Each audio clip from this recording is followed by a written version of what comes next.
Welcome my dear students.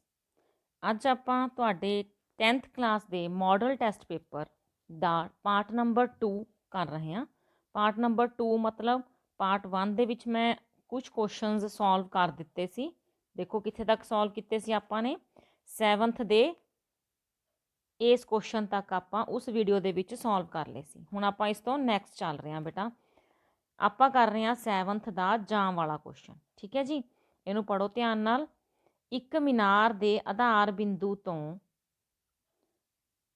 ਇਮਾਰਤ ਦੇ ਸਿਖਰ ਦਾ ਉਚਾਨ ਕੋਣ। ਇੱਕ ਲਾਈਨ ਪੜ੍ਹ ਕੇ ਹੀ ਆਪਾਂ ਨੂੰ ਇਹ ਪਤਾ ਲੱਗ ਗਿਆ ਕਿ ਇਹਦੇ ਵਿੱਚ ਦੋ ਜਿਹੜੀਆਂ ਨੇ ਉਹ ਇਮਾਰਤਾਂ ਨੇ, ਦੋ ਜਿਹੜੀਆਂ ਨੇ ਚੀਜ਼ਾਂ ਨੇ, ਮੀਨਾਰ ਤੇ ਇਮਾਰਤ।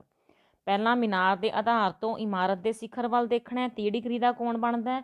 ਫਿਰ ਇਮਾਰਤ ਦੇ ਆਧਾਰ ਤੋਂ ਮੀਨਾਰ ਦੇ ਸਿਖਰ ਵੱਲ ਦੇਖਣਾ 60 ਡਿਗਰੀ ਦਾ ਕੋਣ ਬਣਦਾ ਹੈ।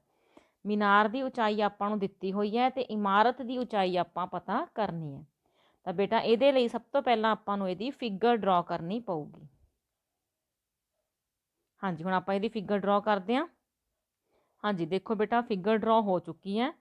ਏ ਬੀ ਹੈ ਜਿਹੜੀ ਉਹ ਆਪਾਂ ਮੀਨਾਰ ਲਿੱਤੀ ਹੈ, ਠੀਕ ਹੈ, ਤੇ ਸੀ ਡੀ ਹੈ ਜੋ ਆਪਾਂ ਉਹ ਇਮਾਰਤ ਲਿੱਤੀ ਹੈ। ਮੀਨਾਰ ਦੀ ਉਚਾਈ, ਇਮਾਰਤ ਦੀ ਉਚਾਈ। ਤਾਂ ਇਹਦੇ ਵਿੱਚ ਵੀ ਬੇਟਾ ਦੋ ਰਾਈਟ ਟ੍ਰਾਇੰਗਲਸ ਬਣ ਰਹੀਆਂ ਨੇ। ਸਭ ਤੋਂ ਪਹਿਲਾਂ ਆਪਾਂ ਕਿਹੜੀ ਟ੍ਰਾਇੰਗਲ ਲਈਏ, ਇਟਸ ਅਪ ਟੂ ਯੂ, ਇਹ ਤੁਹਾਡੇ ਤੇ ਡਿਪੈਂਡ ਹੈ। ਐ ਨਹੀਂ ਹੈਗਾ ਵੀ ਤੁਸੀਂ ਪਹਿਲਾਂ ਇੱਕ ਖਾਸ ਟ੍ਰਾਇੰਗਲ ਹੀ ਲੈਣੀ ਹੈ। ਤਾਂ ਆਪਾਂ ਪਹਿਲਾਂ ਲੈ ਲਈ ਏ ਬੀ ਸੀ। ਹੁਣ ਏ ਬੀ ਸੀ ਦੇ ਵਿੱਚ ਮਤਲਬ ਇਸ ਟ੍ਰਾਇੰਗਲ ਦੇ ਵਿੱਚ ਆਪਾਂ ਲਗਾਉਣਾ ਬੇਟਾ ਤਿਕੋਣਮਿਤੀ ਅਨੁਪਾਤ। ਜ਼ਿਆਦਾਤਰ ਇਹਦੇ ਵਿੱਚ 99% ਆਪਾਂ ਟੇਂਜੈਂਟ ਜਾਂ ਕੋਟੈਂਜੈਂਟ ਹੀ ਲਗਾਉਂਦੇ ਹੁੰਦੇ ਹਾਂ। ਤਾਂ ਜੇ ਕਰਨ ਪੁੱਛਿਆ ਹੁੰਦਾ ਫਿਰ ਸਾਈਨ ਜਾਂ ਕੋਸ ਦੀ ਵਰਤੋਂ ਕਰਦੇ ਹਾਂ। ਤਾਂ ਏ ਬੀ ਲੰਬ ਹੈ ਬਟੇ ਬੀ ਸੀ ਆਧਾਰ ਹੈ, ਤਾਂ ਬਰਾਬਰ ਕਿੰਨਾ ਆਊਗਾ ਜੀ tan 60। ਹੁਣ tan 60 ਦੇਖੋ ਇਸ ਤਿਕੋਣ ਦੇ ਵਿੱਚ ਇੱਥੇ 90 ਦਾ, ਇਹ ਵਾਲਾ ਆਪਣਾ ਬੇਸ ਐਂਗਲ ਹੈ, ਠੀਕ ਹੈ, 60 ਦਾ। ਇਹਨੂੰ ਜਿੰਨਾ ਕੁ ਆਪਾਂ ਨੂੰ ਪਤਾ ਹੈ ਸੋਲਵ ਕਰਦੇ ਹਾਂ। ਏ ਬੀ ਤੁਹਾਨੂੰ 50 ਪਤਾ ਹੈ, ਬੀ ਸੀ ਬਾਰੇ ਕੁਛ ਨਹੀਂ ਪਤਾ। tan 60 ਦੀ ਵੈਲਿਊ ਹੁੰਦੀ ਹੈ √3। ਕ੍ਰੋਸ ਮਲਟੀਪਲਾਈ ਕਰਾਂਗੇ ਤਾਂ ਬੀ ਸੀ √3 ਬਰਾਬਰ 50। ਜਾਂ ਇਹਨੂੰ ਇੰਨਾ ਕੁ ਲਿਖ ਸਕਦੇ ਹੋ ਕਿ ਬੀ ਸੀ ਕਿਹਦੇ ਬਰਾਬਰ ਹੈ 50 ਬਟੇ √3। ਇਹਨੂੰ ਨੰਬਰ 1 ਦੇ ਕੇ ਛੱਡ ਦਿਓ। ਹੁਣ ਦੂਜੀ ਜਿਹੜੀ ਰਾਈਟ ਟ੍ਰਾਇੰਗਲ ਹੈ ਉਹ ਹੈਗੀ ਹੈ ਬੇਟਾ ਬੀ ਸੀ ਡੀ, ਇਹ ਵਾਲੀ, ਠੀਕ ਹੈ। ਇਹਦੇ ਵਿੱਚ ਆਪਾਂ ਤਿਕੋਣਮਿਤੀ ਅਨੁਪਾਤ ਲਗਾਵਾਂਗੇ। ਇਨ ਟ੍ਰਾਇੰਗਲ ਬੀ ਸੀ ਡੀ, ਤਾਂ ਇਹਦੇ ਵਿੱਚ ਕੀ ਲੱਗੇਗਾ ਦੇਖੋ, ਡੀ ਸੀ ਬਟੇ ਬੀ ਸੀ ਬਰਾਬਰ tan 30। ਡੀ ਸੀ ਬਟੇ ਬੀ ਸੀ ਬਰਾਬਰ tan 30। ਤਾਂ ਆਪਾਂ ਨੂੰ ਹੁਣ ਡੀ ਸੀ ਤਾਂ ਪਤਾ ਹੀ ਨਹੀਂ ਹੈ, ਇਮਾਰਤ ਦੀ ਉਚਾਈ ਹੈ ਉਹੀ ਤਾਂ ਪਤਾ ਕਰਨੀ ਹੈ। ਬੀ ਸੀ ਦੀ ਵੈਲਿਊ ਆਪਾਂ ਨੂੰ ਪਤਾ ਹੈ ਪਰ ਇੱਥੇ ਨਹੀਂ ਪੁੱਟ ਕਰਾਂਗੇ, ਕਿਉਂ? ਕਿਉਂਕਿ ਆਪਾਂ ਆਪਣੀ ਕੈਲਕੂਲੇਸ਼ਨ ਨੂੰ ਔਖਾ ਨਹੀਂ ਕਰਨਾ ਚਾਹੁੰਦੇ, ਕਿਉਂਕਿ ਬੀ ਸੀ ਕੀ ਹੈ, ਬਟਿਆਂ 'ਚ ਹੈ, ਦਿਖ ਰਹੀ ਹੈ ਨਾ। ਤਾਂ ਇਹਨੂੰ ਸੋਲਵ ਕਰਨ ਦੇ ਲਈ ਬੇਟਾ ਪਹਿਲਾਂ ਆਪਾਂ ਇਹਨੂੰ ਕ੍ਰੋਸ ਮਲਟੀਪਲਾਈ ਕਰ ਦਿੰਦੇ ਹਾਂ। ਡੀ ਸੀ ਬਰਾਬਰ ਹੈ ਬੀ ਸੀ ਬਟੇ √3, ਜਾਂ ਹੋਰ ਸੌਖਾ ਕਰਨ ਲਈ ਬਿਲਕੁਲ ਕ੍ਰੋਸ ਕਰ ਦਿਓ, ਇੱਥੇ √3 ਲੈ ਆਓ, ਠੀਕ ਹੈ। ਤਾਂ ਹੁਣ ਇੱਥੇ ਬੀ ਸੀ ਦੀ ਵੈਲਿਊ ਭਰੋ 50 ਬਟੇ √3। ਬੀ ਸੀ ਦੀ ਵੈਲਿਊ 50 ਬਟੇ √3। ਤਾਂ ਡੀ ਸੀ ਕਿੰਨਾ ਆਊਗਾ 50 ਬਟੇ √3, ਤੇ ਇੱਕ ਇਹ √3 ਜਿਹੜਾ ਸੀਗਾ ਲੈਫਟ ਸਾਈਡ ਵਾਲਾ ਉਹ ਵੀ ਓਵਰ 'ਚ ਆ ਗਿਆ। ਆਪਣੇ ਕੋਲ ਬਣ ਗਿਆ 50 ਬਟੇ 3 ਮੀਟਰ। ਤਾਂ ਇਹਨੂੰ ਡਿਵਾਈਡ ਕਰ ਲਓ, 1 × 30 20, 6 × 18, ਫਿਰ ਵੀ ਪੁਆਇੰਟ ਲੱਗੇਗਾ, ਫਿਰ 6 'ਤੇ ਹੀ ਜਾਣਾ ਇਹਨੇ, 18 18 18 ਆਈ ਆਈ ਜਾਊਗਾ, ਠੀਕ ਹੈ। ਤਾਂ 16.666 ਆਈ ਜਾਊਗਾ। ਇਹਨੂੰ ਆਪਾਂ ਸ਼ਾਰਟ ਕਿਵੇਂ ਕਰ ਲਾਂਗੇ 16.67, ਕਿਉਂਕਿ ਬਹੁਤ ਸਾਰੇ 6 ਆਉਣਗੇ ਤਾਂ ਉਹ ਪਿਛਲੇ ਅੱਖਰ ਨੂੰ ਇੱਕ ਵਧਾਈ ਜਾਣਗੇ। ਤਾਂ ਜਿਹੜੀ ਆਪਣੀ ਇਮਾਰਤ ਦੀ ਉਚਾਈ ਹੈ ਬੇਟਾ ਉਹ ਕਿੰਨੀ ਆ ਜਾਊਗੀ 16.67 ਮੀਟਰ, ਠੀਕ ਹੈ ਬੇਟਾ, ਸਮਝ ਆ ਗਿਆ। ਤਾਂ ਮੇਨ ਇਹਦੇ ਵਿੱਚ ਕੀ ਹੁੰਦਾ ਹੈ, ਫਿਗਰ ਤੇ ਕੌਨਸਨਟਰੇਟ ਕਰਨਾ ਕਿ ਉਹ ਕਿਵੇਂ ਬਣਾਉਣੀ ਆ ਆਪਾਂ, ਉਹਦੇ ਵਿੱਚ ਕੋਈ ਗਲਤੀ ਨਾ ਹੋਵੇ। ਤਾਂ ਫਿਗਰ ਜਦੋਂ ਬਣ ਗਈ ਤਾਂ ਆਪਣੇ ਕੋਲ ਦੋ ਰਾਈਟ ਟ੍ਰਾਇੰਗਲਸ ਆ ਗਈਆਂ, ਦੋਨਾਂ ਦੇ ਵਿੱਚ ਆਪਾਂ ਤਿਕੋਣਮਿਤੀ ਅਨੁਪਾਤ ਲਗਾਤੇ। ਥੋੜੀ ਜਿਹੀ ਪ੍ਰੋਬਲਮ ਆਈ ਹੋਵੇ, ਨਾ ਸਮਝ ਆਇਆ ਹੋਵੇ, ਥੋੜਾ ਘੱਟ ਸਮਝ ਆਇਆ ਹੋਵੇ, ਤਾਂ ਵੀਡੀਓ ਨੂੰ ਬੈਕ ਥੋੜਾ ਜਿਹਾ ਕਰਕੇ ਦੇਖ ਲਿਓ, ਦੁਬਾਰਾ ਸਮ ਦੇਖ ਲਿਓ, ਇੱਕ ਵਾਰ ਨਾ ਆਪਣੀ ਕਾਪੀ ਤੇ ਆਪਣੇ ਹੱਥ ਨਾਲ ਜ਼ਰੂਰ ਸੋਲਵ ਕਰ ਲਿਓ, ਠੀਕ ਹੈ ਜੀ। ਇੰਪੋਰਟੈਂਟ ਕੁਐਸਚਨ ਹੈ ਬੇਟਾ। ਨੈਕਸਟ ਕਰਦੇ ਹਾਂ ਆਪਾਂ।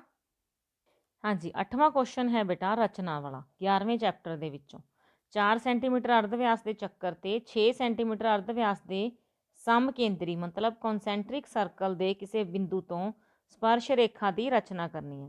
ਤਾਂ ਬੇਟਾ ਇਹ ਵੈਸੇ ਮੇਰੀ ਜਿਹੜੀ ਕੰਸਟਰਕਸ਼ਨਸ ਵਾਲਾ ਚੈਪਟਰ ਹੈ ਪੂਰੇ ਦਾ ਪੂਰਾ ਅਪਲੋਡ ਹੋਇਆ ਹੈ, ਤੁਸੀਂ ਉੱਥੋਂ ਵੀ ਦੇਖ ਸਕਦੇ ਹੋ, ਪਰ ਮੈਂ ਤੁਹਾਨੂੰ ਇੱਕ ਰਫ ਜਿਹਾ ਦੱਸ ਦਿੰਦੀ ਹਾਂ ਕਿ ਤੁਸੀਂ 4 ਸੈਂਟੀਮੀਟਰ ਪ੍ਰਕਾਰ ਖੋਲ ਕੇ ਇੱਕ ਚੱਕਰ ਖਿੱਚਣਾ ਹੈ।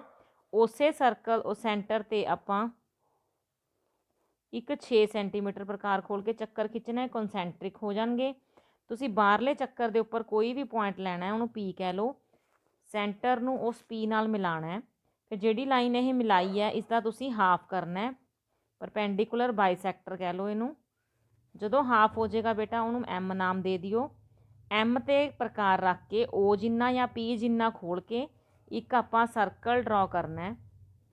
ਠੀਕ ਹੈ, ਇਹ ਜਿਹੜਾ ਸਰਕਲ ਤੁਸੀਂ ਡਰਾ ਕਰੋਗੇ ਤੁਹਾਡੇ ਗਿਵਨ ਅੰਦਰਲੇ ਸਰਕਲ ਨੂੰ 2 ਪੁਆਇੰਟਸ ਦੇ ਉੱਪਰ ਕੱਟੇਗਾ। ਦੇਖੋ ਇਸ ਪੁਆਇੰਟ ਦੇ ਉੱਪਰ ਤੇ ਇਸ ਪੁਆਇੰਟ ਦੇ ਉੱਪਰ ਪੀ ਨਾਲ ਆਪਾਂ ਇਹਨਾਂ ਪੁਆਇੰਟਸ ਨੂੰ ਡਰਾ ਕਰ ਦੇਣਾ, ਮਿਲਾ ਦੇਣਾ। ਠੀਕ ਹੈ, ਤਾਂ ਇਹ ਹੋ ਜਾਣਗੀਆਂ ਆਪਣੀਆਂ ਸਪਰਸ਼ ਰੇਖਾਵਾਂ।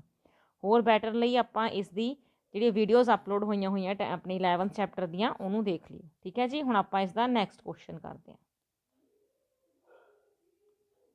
ਨੈਕਸਟ ਕੁਐਸਚਨ ਜਿਹੜਾ ਹੈ ਉਹ ਤੁਹਾਡੇ 13ਵੇਂ ਚੈਪਟਰ ਦੇ ਵਿੱਚੋਂ ਹੈ। ਇਹਦੇ ਵਿੱਚ ਦੇਖੋ ਇਹਨੇ ਕਿਹਾ ਇੱਕ ਜੂਸ ਵੇਚਣ ਵਾਲਾ ਹੈ, ਆਪਣੇ ਗਾਹਕਾਂ ਨੂੰ ਦਿੱਤੇ ਹੋਏ ਚਿੱਤਰ ਦੇ ਅਨੁਸਾਰ ਗਿਲਾਸਾਂ ਵਿੱਚ ਜੂਸ ਦਿੰਦਾ ਹੈ। ਬੇਲਨਾਕਾਰ ਇਸ ਗਿਲਾਸ ਦਾ ਜਿਹੜਾ ਅੰਦਰੂਨੀ ਵਿਆਸ ਹੈ ਉਹ 5 ਸੈਂਟੀਮੀਟਰ ਹੈ। ਠੀਕ ਹੈ ਜੀ, ਤਾਂ ਆਪਾਂ ਇਹਦੀ ਫਿਗਰ ਬਣਾਉਂਦੇ ਹਾਂ। ਪਹਿਲਾਂ ਆਪਣੇ ਕੋਲ ਇੱਕ ਗਲਾਸ ਹੈ ਜਿਹਦਾ ਵਿਆਸ ਹੈ 5 ਸੈਂਟੀਮੀਟਰ ਮਤਲਬ ਵਿਆਸ। ਠੀਕ ਹੈ ਜੀ, ਤੇ ਇਸ ਦੀ ਜਿਹੜੀ ਉਚਾਈ ਹੈ ਉਹ ਹੈਗੀ ਹੈ ਬੇਟਾ ਦਿੱਤੀ ਹੋਈ 10 ਸੈਂਟੀਮੀਟਰ। ਇਹ ਤਾਂ ਜਿਹੜਾ ਗਲਾਸ ਆਪਾਂ ਨੂੰ ਬਾਹਰੋਂ ਦਿਖ ਰਿਹਾ ਹੈ, ਪਰ ਉਸਨੇ ਇਸ ਨੂੰ ਕੀ ਕੀਤਾ, ਅੰਦਰ ਇੱਕ ਦੇਖੋ ਅੱਧਾ ਗੋਲਾ ਟਾਈਪ ਉਭਾਰ ਦੇਤਾ, ਜਿਹਦੇ ਨਾਲ ਕੀ ਹੋ ਗਿਆ, ਉਸਦੀ ਧਾਰਨ ਸਮਰੱਥਾ ਘਟ ਗਈ, ਆਇਤਨ ਘਟ ਗਿਆ। ਤਾਂ ਦੋ ਚੀਜ਼ਾਂ ਆਪਾਂ ਇਸ ਸਮ ਦੇ ਵਿੱਚ ਪਤਾ ਕਰਨੀਆਂ ਨੇ। ਇੱਕ ਤਾਂ ਉਹਦੀ ਆਭਾਸੀ ਧਾਰਨ ਸਮਰੱਥਾ, ਮਤਲਬ ਦਿਖਣ ਵਾਲੇ ਨੂੰ ਲੱਗ ਰਿਹਾ ਵੀ ਹਾਂ ਇੰਨਾ ਇਹਦੇ ਵਿੱਚ ਜੂਸ ਆ ਰਿਹਾ। ਅਸਲੀ ਮਤਲਬ ਉਹਦੇ ਵਿੱਚ ਇਹ ਅੱਧਾ ਗੋਲਾ ਬਣਾਉਣ ਦੇ ਨਾਲ ਉਹਦੀ ਜਿਹੜੀ ਧਾਰਨ ਸਮਰੱਥਾ ਹੈ ਉਹ ਕਿੰਨੀ ਘਟ ਗਈ। ਇਸ ਸਮ ਦੇ ਉੱਤੇ ਬੇਟਾ ਇਹ ਵੀ ਧਿਆਨ ਦੇਣਾ ਹੈ ਕਿ ਜਿਹੜੀ ਪਾਈ ਹੈ ਉਹ 3.14 ਦਿੱਤੀ ਹੋਈ ਹੈ, ਤਾਂ ਆਪਾਂ ਵੀ 3.14 ਹੀ ਯੂਜ਼ ਕਰਨੀ ਹੈ। ਠੀਕ ਹੈ ਬੇਟਾ, ਹੁਣ ਆਪਾਂ ਇਹਦਾ ਪਹਿਲਾਂ ਜਿਹੜੀ ਆਭਾਸੀ ਧਾਰਨ ਸਮਰੱਥਾ ਹੈ ਉਹ ਕੱਢਦੇ ਹਾਂ।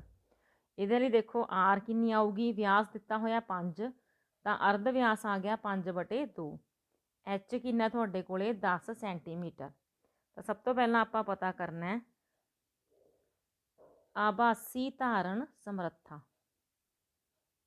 ਇੰਗਲਿਸ਼ ਦੇ ਵਿੱਚ ਇਹਦੇ ਲਈ ਸ਼ਬਦ ਹੈ ਬੇਟਾ ਐਪੇਰੈਂਟ, ਜੋ ਅਪੀਅਰ ਹੋ ਰਹੀ ਹੈ,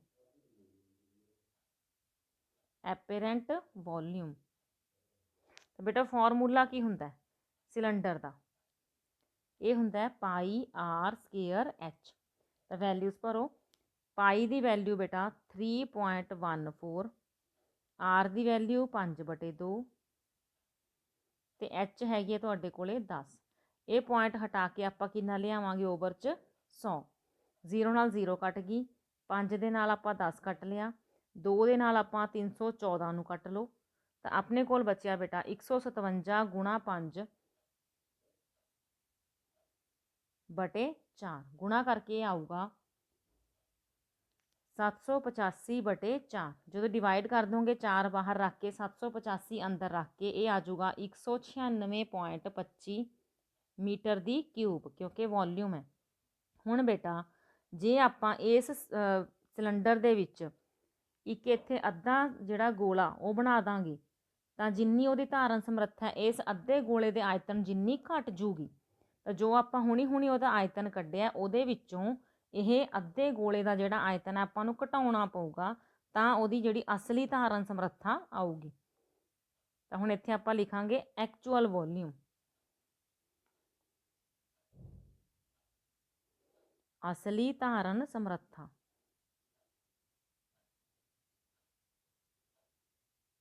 ਅਸਲੀ ਧਾਰਨ ਸਮਰੱਥਾ ਕੀ ਹੈ, ਜੋ ਸਿਲੰਡਰ ਦਾ ਆਇਤਨ ਹੈ ਉਹਦੇ ਵਿੱਚੋਂ ਅੱਧੇ ਗੋਲੇ ਦਾ ਜਿਹੜਾ ਆਇਤਨ ਹੈ ਉਹ ਘਟਾਉਣਾ ਪਊਗਾ।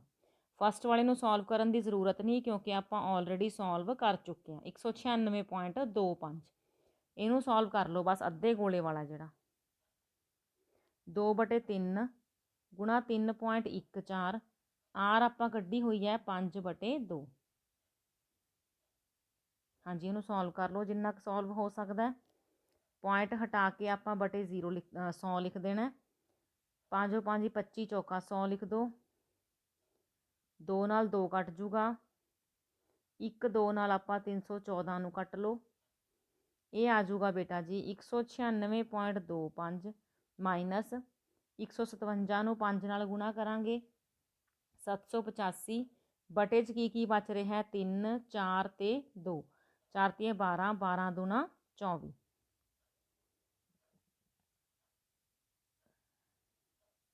ਹਾਂਜੀ ਚਲੋ 24 ਬਾਹਰ ਰੱਖ ਕੇ ਆਪਾਂ 785 ਅੰਦਰ ਰੱਖ ਕੇ डिवाइड करांगे तो बेटा ये आ जाऊगा 32.71 माइनस करांगे तो आंसर आऊगा 163.54 मीटर क्यूब। तो देखो बेटा देखने ਨੂੰ ਆਪਾਂ ਨੂੰ ਕਿੰਨਾ ਲੱਗ ਰਿਹਾ ਸੀ ਕਿ 196.25 ਇਹਦੇ ਵਿੱਚ ਜੂਸ ਆ ਰਿਹਾ ਮੀਟਰ ਕਿਊਬ ਤੇ ਅਸਲੀ ਦੇ ਵਿੱਚ ਕਿੰਨਾ ਆ ਰਿਹਾ ਸੀ 163.54 ਮੀਟਰ ਕਿਊਬ। ਕਿਉਂ? ਕਿਉਂਕਿ ਉਹ ਅੱਧੇ ਗੋਲੇ ਦੇ ਵੋਲਿਊਮ ਜਿੰਨਾ ਘਟ ਰਿਹਾ ਸੀ। ठीक है बेटा 9वां क्वेश्चन समझ आ गया। हुण आपां चलदे हां अपने 10वें क्वेश्चन ते। अगला क्वेश्चन हैगा बेटा मैचिंग सही मिलान करो जां वाला क्वेश्चन है। शंकु दा आयतन वॉल्यूम ऑफ कोन तो वॉल्यूम ऑफ कोन कितना हुंदा है 1/3 पाई आर स्केयर एच। अगला है अपने कोले वेलन दा आयतन वॉल्यूम ऑफ सिलेंडर तो वह हुंदा है पाई आर स्केयर एच। अद्धे गोले दा आयतन ये हुंदा है 2/3 पाई आर क्यूब। बेलन की वक्र सतह curved surface area of cylinder हुंदा है 2 पाई आर एच। तो कई बार देखो जिवें मैं मिलाए ने उहदे विचों लाइनां एक दूजे नाल क्लैश कर जांदियां ने तो चैक करन वाले नूं परेशानी आती है कि यह सही मन्नीए कि गलत। तो इहदा सब तो सौखा तरीका हुंदा बेटा इन्हां नूं नंबरिंग दे दो तो उधर इन्हां दी नंबरिंग के सामने नंबरिंग लिख दो भी एक नाल किहड़ा मिल रहा है तो एक नाल ये मिल रहा है। ठीक है दूजे का आंसर किहड़ा है दिस वन। तीजे का आंसर किहड़ा है दिस वन। चौथे का आंसर किहड़ा है दिस वन। देखो साफ साफ लिखा गया नाले क्लीयर हो गया। ठीक है जी तो अगला पार्ट करते हैं आपां। उहदे विच की है दो अपने कोले थ्योरमां ने। थ्योरमां दी वीडियोज़ बेटा मैं अलग तो बना के तुहानूं दसूँगी क्योंकि इत्थे जे आपां इन्हां नूं सॉल्व करन लगांगे तो बहुत ज़्यादा टाइम लग जाएगा। ठीक है 10वां क्वेश्चन आपां स्किप कर रहे हैं। हुण आपां करते हैं बच्चे 11वां क्वेश्चन। इहदे विच भी जां आएगा 14वें चैप्टर चों क्वेश्चन है। फस्ट पार्ट है मध्यिका पता करो दूसरा है जां वाला बहुलक पता करो। तो पहला आपां मध्यिका वाली रकम लिखते हैं। हाँ जी बेटा रकम मैं लिख ली है। मध्यिका मीडियन पता करनी है तो फर्स्ट स्टैप है CF यानी कि संचवी बारंबारता पता करना। पंजाबी मीडियम वाले भी इनू CF ही लिख लियो। मन दिमाग च क्लीयर होना चाहिए कि संचवी बारंबारता CF कम्यूटेटिव फ्रीकुएंसी। तो बेटा ये किवें करी दी हुंदी है पहला F ओमी लिख लिया। अगला जिहड़ा है इनू ऐड करी जाना 3 दे विच 2 जोड़ांगे 5 5 दे विच 8 जोड़ांगे ऐदां। ठीक है नैक्सट आपां उहदे विच जोड़ी जाना 8 5 13 13 दे विच 6 जोड़ांगे 19 19 दे विच 6 जोड़ांगे 25 25 दे विच 3 जोड़ांगे 28 28 दे विच 2 जोड़ांगे 30। तो ये बेटा बन गई अपनी कम्यूटेटिव फ्रीकुएंसी। नैक्सट स्टैप की हुंदा है इस दे नीचे लिखना सम दे। ठीक है N ओवर 2th टर्म पता करनी आपां की होगी। N मतलब सम ऑफ द फ्रीकुएंसी 30/2 मतलब 15th आइटम लिखते होंगे वैसे टर्म नहीं लिखते होंगे उरे आइटम लिखते होंगे। हुण 15th तो आपां नूं कोई लभ नहीं रही तो 15 तो अगली CF देखांगे आपां किहड़ी है। CF दे विच 15 तो वड्डी जिहड़ी CF है वह हैगी है 19 उस ते आपां बॉक्स बना देना। नाल दी नाल इस लाइन नूं आपां लिखांगे भी cumulative frequency next higher to 15 is 19। So आपां नूं मीडियन क्लास मिल गई मध्यिका वर्ग अंतराल मिल गया किन्ना 55 तो 60। ठीक है इन्नी गल क्लीयर होई। हुण इत्थों फिर लभण दा फायदा की होया आपां नूं लोअर लिमिट पता लग जूगी 55। ठीक है तो एक मैं हमेशा दसदी हुंदी हां कि जदों तुसीं मीडियन कढदे हो बॉक्स बनाने हो तो इत्थे एक एरो बना दिया करो ताकि तुहानूं क्लीयर हो जाता है कि तुसीं फॉर्मूले दे विच CF किहड़ी यूज़ करनी है तो F किहड़ी यूज़ करनी है। हुण लिखो अपना फॉर्मूला मीडियन दा। मीडियन पता करन दा फॉर्मूला हुंदा है L plus N over 2 minus CF over F multiply by I ਦੀ ਜਗ੍ਹਾ ਤੁਸੀਂ H ਵੀ ਲਿਖ ਸਕਦੇ ਹੋ ਸਮੋਲ ਵਾਲਾ, C ਵੀ ਲਿਖ ਸਕਦੇ ਹੋ, ਕਿਉਂਕਿ ਦੋਨਾਂ ਦਾ ਮਤਲਬ ਹੀ ਆਪਣੀ ਜਿਹੜੀ ਹੈ ਕਲਾਸ ਇੰਟਰਵਲ ਦਾ ਅੰਤਰ ਹੁੰਦਾ। ਠੀਕ ਹੈ। ਹਾਂਜੀ, L ਦੀ ਵੈਲਿਊ ਕਿੰਨੀ ਕੱਢੀ ਆਪਾਂ ਨੇ 55, N/2 ਕਿੰਨਾ ਪਤਾ ਕੀਤਾ ਸੀ 15। ਹੁਣ ਐਰੋ ਲੱਗਿਆ ਹੋਇਆ CF ਕਿੰਨੀ ਹੈ 13 ਤੇ F ਕਿੰਨੀ ਹੈ 6। ਤੇ ਇਹਨਾਂ ਵਿੱਚ ਫਰਕ ਹੈਗਾ ਬੇਟਾ, ਜਿਹੜੀ ਤੁਸੀਂ ਵਰਗ ਅੰਤਰਾਲ ਕੱਢਿਆ ਮੀਡੀਅਨ ਵਰਗ ਅੰਤਰਾਲ, ਉਹਦੇ ਵਿੱਚ 5 ਦਾ ਅੰਤਰ ਹੈ, ਤਾਂ ਜਿਹੜਾ I ਹੈ ਤੁਸੀਂ ਕਿੰਨਾ ਭਰੋਗੇ 5। ਇਹਨੂੰ ਸੋਲਵ ਕਰ ਲਓ। 15 ਚੋਂ 13 ਗਏ 2 ਬਟੇ 6 ਗੁਣਾ 5, 2 ਦੇ ਨਾਲ 6 ਕੱਟ ਗਿਆ, ਇਹ ਆ ਜਾਊਗਾ 55 ਪਲੱਸ 5/3। ਇੱਥੇ ਪਹਿਲਾਂ ਡਿਵਾਈਡ ਕਰ ਲਿਆ ਕਰੋ ਤਾਂ ਕਿ ਜਿਹੜਾ ਆਨਸਰ ਹੈ ਤੁਹਾਨੂੰ ਬਿਲਕੁਲ ਡਿਟੋ ਮੈਚ ਕਰੇ ਪਿੱਛੇ ਆਨਸਰ ਦੇ ਨਾਲ। 3 ਬਾਹਰ ਰੱਖੋ, 5 ਅੰਦਰ ਰੱਖੋ, ਡਿਵਾਈਡ ਕਰੋ, 1 30 ਬਚਿਆ 2, ਪੁਆਇੰਟ ਲਗਾ ਲਓ, 0 ਤਾਰ ਲਓ, ਕਿੰਨੇ ਤੇ ਜਾਊਗਾ 6 ਤੇ। ਹੁਣ ਇਹ ਇੰਨਾ ਹੀ ਆਈ ਜਾਊਗਾ, ਇਹਨੂੰ 1.67 ਲਿਖ ਲਓ, ਤੇ ਇਹਨੂੰ ਜੋੜਾਂਗੇ ਕਿੰਨਾ ਆ ਜਾਊਗਾ 55 ਤੇ 1 56.67। ਪੂਰੇ ਦੇ ਵਿੱਚ ਪੂਰਾ ਜੋੜ ਲਓ, ਪੁਆਇੰਟ ਪਿੱਛੇ ਐਵੇਂ ਰਹਿ ਜਾਣਗੇ। ਠੀਕ ਹੈ। ਘਟਾਓ ਕਰਦੇ ਵੇਲੇ ਸਮੱਸਿਆ ਆਉਂਦੀ ਹੁੰਦੀ ਹੈ, ਜੋੜ ਕਰਦੇ ਵੇਲੇ ਨਹੀਂ। ਤਾਂ ਦੇਖ ਲਓ ਧਿਆਨ ਨਾਲ ਸਾਰੇ ਦਾ ਸਾਰਾ ਮੈਥਡ ਦਿਮਾਗ ਦੇ ਵਿੱਚ ਬਿਠਾ ਲਓ, ਕਿਉਂਕਿ ਇਹ 6 ਨੰਬਰ ਦਾ ਜਿਹੜਾ ਕੁਐਸਚਨ ਹੈ ਮੀਨ, ਮੀਡੀਅਨ, ਮੋਡ ਤੇ ਤੋਰਨ, ਇਹਨਾਂ ਦੇ ਵਿੱਚੋਂ ਹੀ ਆਪਾਂ ਨੂੰ ਆਉਣਾ। ਠੀਕ ਹੈ ਬੇਟਾ, ਇਹ ਤਾਂ ਜਾਂ ਵਾਲਾ ਕੁਐਸਚਨ ਕਰਦੇ ਹਾਂ। ਹਾਂਜੀ, ਜਿਹੜਾ ਲਾਸਟ ਕੁਐਸਚਨ ਹੈ ਉਹ ਹੈਗਾ ਬਹੁਲਕ ਪਤਾ ਕਰੋ, ਮੋਡ ਪਤਾ ਕਰਨਾ। ਤਾਂ ਉਹਦਾ ਮੈਥਡ ਕੀ ਹੁੰਦਾ ਹੈ, ਤੁਸੀਂ ਆਪਣੀ ਗਿਵਨ ਇਨਫੋਰਮੇਸ਼ਨ ਨੂੰ ਧਿਆਨ ਨਾਲ ਦੇਖੋਗੇ, ਉਹਦੇ ਵਿੱਚ ਜਿਹੜੀ ਸਭ ਤੋਂ ਵੱਡੀ F ਤੁਹਾਨੂੰ ਲੱਗਦੀ ਹੈ, ਬਾਰੰਬਾਰਤਾ ਜਿਹਦੀ ਸਭ ਤੋਂ ਵੱਡੀ ਲੱਗਦੀ ਹੈ, ਉਹਦੇ ਉੱਪਰ ਤੁਸੀਂ ਬਾਕਸ ਬਣਾ ਦੇਣਾ। ਠੀਕ ਹੈ। ਕਿਉਂ? ਕਿਉਂਕਿ ਬਹੁਲਕ ਦਾ ਮਤਲਬ ਹੀ ਹੁੰਦਾ ਹੈ ਸਭ ਤੋਂ ਵੱਧ ਫਰੀਕੁਐਂਸੀ ਵਾਲਾ ਡਾਟਾ ਜਿਹੜਾ ਆਪਾਂ ਚੱਕਣਾ। ਪਰ ਇੱਥੇ ਆਪਣੇ ਕੋਲ ਕਲਾਸ ਇੰਟਰਵਲ ਆਊਗੀ, ਕਿਉਂਕਿ B ਜਿਹੜੀ ਹੈ ਉਪਭੋਗਤਾਵਾਂ ਦੀ ਸੰਖਿਆ ਉਹ 125 ਤੋਂ 145 ਦੇ ਵਿੱਚ ਵਾਲਿਆਂ ਦੀ ਹੈ। ਠੀਕ ਹੈ। ਤਾਂ ਇਸ ਕਰਕੇ ਆਪਾਂ ਨੂੰ ਮੈਥਡ ਅੱਗੇ ਲਗਾਉਣਾ ਪੈ ਰਿਹਾ। 6ਵੀਂ ਤੋਂ 9ਵੀਂ ਤੱਕ ਜਦੋਂ ਆਪਾਂ ਬਹੁਲਕ ਪਤਾ ਕੀਤਾ ਸੀ, ਸਿਰਫ ਇਹ ਦੇਖ ਲੈਣਾ ਸੀ ਕਿਹੜਾ ਸਭ ਤੋਂ ਵੱਧ ਵਾਰੀ ਆਇਆ। ਤਾਂ ਇੱਥੇ ਵੀ ਪਹਿਲਾ ਸਟੈਪ ਇਹੀ ਹੈ ਬੇਟਾ, ਸਭ ਤੋਂ ਵੱਧ ਵਾਰੀ B ਆਇਆ, ਉਸ 'ਤੇ ਬਾਕਸ ਬਣਾ ਲਿਆ, ਇਹਨੂੰ F1 ਲਿਖ ਲਓ, ਉਸ ਤੋਂ ਪਿਛਲੇ ਵਾਲੇ ਨੂੰ F0 ਲਿਖ ਲਓ, ਉਸ ਤੋਂ ਅਗਲੇ ਵਾਲੇ ਨੂੰ F2। ਲਾਈਨ ਵਾਈਜ਼ ਹੀ ਨੰਬਰ ਦਿੱਤੇ ਨੇ 0 1 2। ਹੁਣ ਤੁਹਾਡਾ ਬਹੁਲਕ ਦਾ ਫਾਰਮੂਲਾ ਪਹਿਲਾਂ ਤੁਸੀਂ ਲਿਖੋਗੇ ਬਹੁਲਕ ਵਰਗ ਅੰਤਰਾਲ, ਵੀ ਕਿਉਂ ਚੁਣਿਆ ਇਹ ਬਹੁਲਕ ਵਰਗ ਅੰਤਰਾਲ ਤੁਹਾਨੇ 125 ਤੋਂ 145, ਕਿਉਂਕਿ ਇਸ ਦੀ ਜਿਹੜੀ ਬਾਰੰਬਾਰਤਾ ਹੈ ਸਭ ਤੋਂ ਵੱਧ ਹੈ, ਇਸ ਦੀ ਬਾਰੰਬਾਰਤਾ ਸਭ ਤੋਂ ਵੱਧ ਹੈ। ਹਾਂਜੀ, ਫਿਰ ਇੰਗਲਿਸ਼ ਤੁਸੀਂ ਕੀ ਲਿਖੋਗੇ, ਮੋਡ ਕਲਾਸ ਇੰਟਰਵਲ 125 ਤੋਂ 145 ਹੈ, because it's frequency is the highest. ਹੁਣ ਲਿਖੋ ਜੀ ਇਹਦਾ ਫਾਰਮੂਲਾ। ਮੋਡ ਦਾ ਫਾਰਮੂਲਾ ਕੀ ਹੁੰਦਾ ਹੈ, L plus F1 minus F0 ਬਟੇ 2F1 minus F0 minus F2 ਗੁਣਾ I ਦੀ ਜਗ੍ਹਾ ਮੈਂ ਤੁਹਾਨੂੰ ਦੱਸ ਚੁੱਕੀ ਹਾਂ, H ਜਾਂ C ਵੀ ਆ ਸਕਦਾ। L ਲੋਅਰ ਲਿਮਿਟ, ਜਿਹੜਾ ਤੁਸੀਂ ਕਲਾਸ ਇੰਟਰਵਲ ਚੁਣਿਆ ਉਹਦੇ ਵਿੱਚੋਂ ਸਭ ਤੋਂ ਉਧਰ ਲੋਅਰ ਲਿਮਿਟ ਕਿਹੜੀ ਹੈ 125। F1 ਕਿੰਨਾ B, ਇਹ ਇੱਥੋਂ ਚੱਕਣੇ ਨੇ ਤਿੰਨਾਂ ਚੋਂ। ਠੀਕ ਹੈ। F0 ਕਿੰਨਾ 13। ਹਾਂਜੀ, ਤਾਂ 2F1 ਮਤਲਬ 2 ਗੁਣਾ B, F0 13, F2 ਹੈਗਾ 14 ਗੁਣਾ, ਇਹਨਾਂ ਦੇ ਵਿੱਚ ਫਰਕ ਕਿੰਨਾ ਸੀ ਜੀ 125 ਤੋਂ 145, ਮਤਲਬ 20 ਦਾ ਫਰਕ ਹੈ। ਸੋਲਵ ਕਰੋ, 20 ਦੇ ਵਿੱਚੋਂ 13 ਘਟਾਵਾਂਗੇ 7, 20 ਦੁਣਾ 40, ਨਾਲ ਦੀ ਨਾਲ ਇਹਨਾਂ ਦੋਨਾਂ ਅੱਖਰਾਂ ਨੂੰ ਜੋੜ ਲਿਆ ਕਰੋ, ਕਿਉਂਕਿ ਨੈਗੇਟਿਵ ਨੈਗੇਟਿਵ ਨੇ, ਨੈਗੇਟਿਵ 'ਚ ਹੀ ਜੁੜ ਜਾਣਗੇ। 4 ਤੇ 3 7, 27 ਆ ਗਿਆ। ਠੀਕ ਹੈ।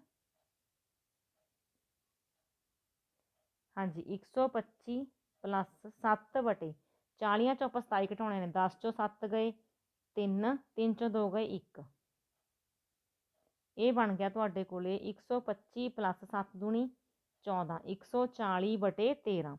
ਤਾਂ ਸਭ ਤੋਂ ਪਹਿਲਾਂ ਕੀ ਕਰਨਾ ਬੇਟਾ, ਡਿਵਾਈਡ, 13 ਬਾਹਰ ਰੱਖਣਾ, 140 ਅੰਦਰ ਰੱਖਣਾ, ਡਿਵਾਈਡ ਕਰੋ, 13 ਏਕਮ 13, 4 ਚੋਂ 3 ਗਈ 1 ਉੱਪਰੋਂ ਤਾਰਿਆ 0। ਹੁਣ 13 ਦੇ ਭਾਂਡੇ ਤੇ 10 ਆਉਂਦਾ ਨਹੀਂ, ਨਾਲ ਜਾਣ ਦੀ 0 ਪਾਓ, ਫਿਰ ਪੁਆਇੰਟ ਲਗਾਓ ਤੇ 0 ਤਾਰ ਲਓ, 13 7 91, ਬਹੁਤ ਹੈ ਇੰਨਾ, ਤਾਂ ਇਹ ਆ ਜਾਊਗਾ 125 ਪਲੱਸ 10.7 ਪਲੱਸ ਵਾਲਾ ਹੀ ਹੈ, ਪੂਰੇ ਦੇ ਵਿੱਚ ਪੂਰਾ ਜੋੜ ਲਓ।